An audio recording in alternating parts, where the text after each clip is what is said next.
It's my pleasure to take a call in the appropriations debate with respect to social welfare, and I'd like to start by congratulating my friend and colleague, the Honourable Paula Bennett, for the wonderful work that she has done in her 6-year tenure as the Minister of Social Welfare. It's interesting to look back over previous ministers and see the imprint that they have left on our social welfare system, and I'm sure that with hindsight people will say that Paula Bennett has made a significant impact in the social sector.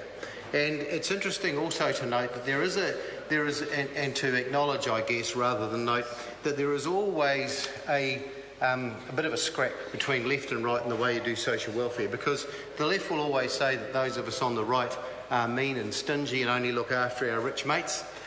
We will say that those on the left only ever patronise the poor and do their very best to either ignore them or to leave them poor, so that they've got a reason to keep on voting for a socialist government. But it's also interesting to note, I want to talk about a couple of key changes that we made. I'll give the member calling out just now a quick indication. I was in charge of a piece of legislation. It was a welfare fraud bill. I offered the opportunity for people to come and to sit in my office and talk about exactly this piece of legislation, obviously with a view to be able to gain their support as it came before the House. And Jan Logie took advantage of that. Tracy Martin took advantage of that. Sue Williams-Seow took advantage of that.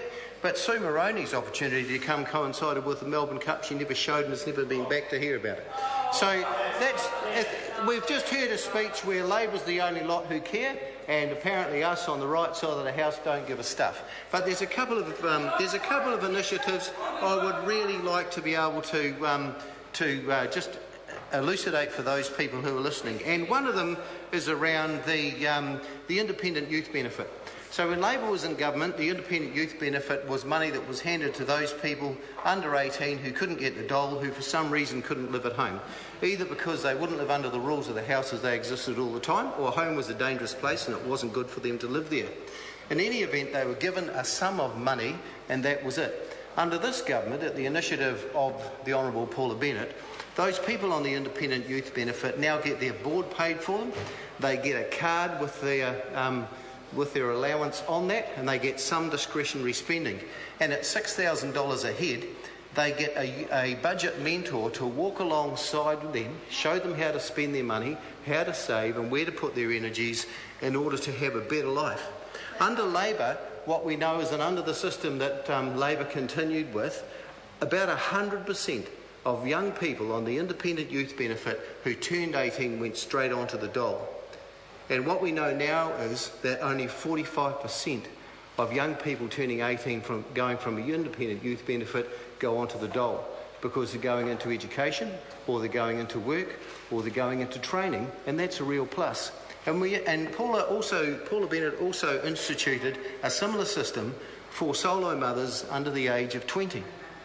A similar system where they get their board or rent paid and their electricity paid. They get their benefit on a card. Again, they have some discretionary income with the opportunity to be able to get some more discretionary income by attending up to 3 courses to be able to get extra allowance for each course as they spend it. And that allows them to spend that money as they wish, and so they should, because good behaviour should be rewarded. And also at $6,000 a pop, they get a budget mentor that assists them in learning how to live, in learning how to budget, in learning how to care for their children. And that is the encouragement. Under the Labor government, they got the benefit thrown at them and they walked away. The government took no more skin in the game.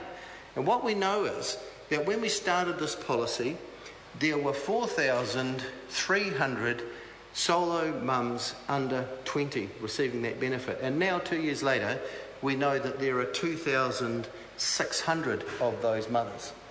They are still having their babies, so it is not the circumstance of pregnancy that they, or a lack of a relationship, that finds themselves on a benefit. But what we do know is that this government is doing a heck of a lot for those people who would otherwise could easily make up the stats of children living in poverty that the previous speaker was speaking about, and I applaud the Minister for that, Mr Chair. Honourable Chester Burrows. Mr Chair, I also like to touch on a number of other things that we're doing within the social sector and the results that we're having. And I talked earlier about initiative around welfare fraud. What we've found over many, many years is that women living on the domestic purposes benefit are frequently the prey of men who snuggle up next to them, who provide some comfort for them, who invariably take their benefit from them and use it for other means rather than the support of their children, or they live like a leech in relationship with these women and carry on working, and because of that relationship then the domestic purpose beneficiary, the mum, is in breach. But the law has only ever attached criminal responsibility and the debt to the beneficiary, the mum. And how fair can that be? When a relationship goes on for, say, a number of years, then what we find is that those people who are found to be in breach of or committing benefit fraud, the highest dollar value is attached to people on the DPB. And these blokes, if they do nothing to perpetuate the fraud by making a false statement, say, to the police or to social welfare, walk away scot-free. And so under this government, what we set about doing then was to change the law to read then that if somebody is living on the proceeds of, or benefited from living on the proceeds of a benefit, then they will carry not only the criminal responsibility for that act, but also the debt. So now we have an opportunity to charge usually the male living on the proceeds of benefit fraud, who knew or should have known or was reckless as to whether or not their partner was a beneficiary, now will be prosecuted and will now carry the same criminal responsibility as usually the woman, the beneficiary partner, but also we will be able to recover the debt, not half the debt, we can recover up to the whole debt from that male partner, because how on earth can a male living in a household like that, where he's not paying any rent, not paying any power, not contributing to the groceries or anything else, but using that money for his own purposes or for both their purposes, be able to walk away scot-free? And one of the things that was raised at that time, of course, was what about the woman who's in a violent relationship? Why should she then, if she's been extorted to live in this relationship or to continue applying for a benefit, wouldn't this change in the law then put her under a legal encumbrance? And the answer is no, because the courts have found that a woman living in a battered woman relationship is not living in a relationship in the nature of marriage, so would not be held liable for that offence. And that's a really important point to note. The other side of the House also, of course, drew analogies between welfare fraud and tax evasion. And they said that the government was putting far too much emphasis on welfare dependency and none on those who were avoiding paying their taxes.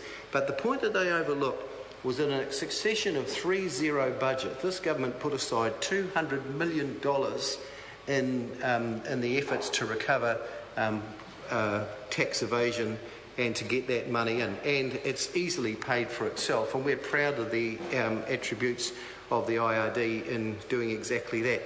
Another thing that we've done in this particular space is to share information with IRD.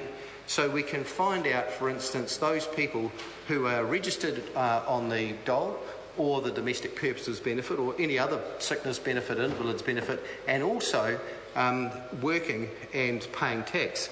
So the Inland Revenue Department advises the Ministry of Social Development of those people who they believe are avoiding, or they are defrauding the taxpayer through this mechanism. And it's interesting to note that since we started that, 6,300 people have gone off a benefit because they're already in work and have been receiving illegal overpayments.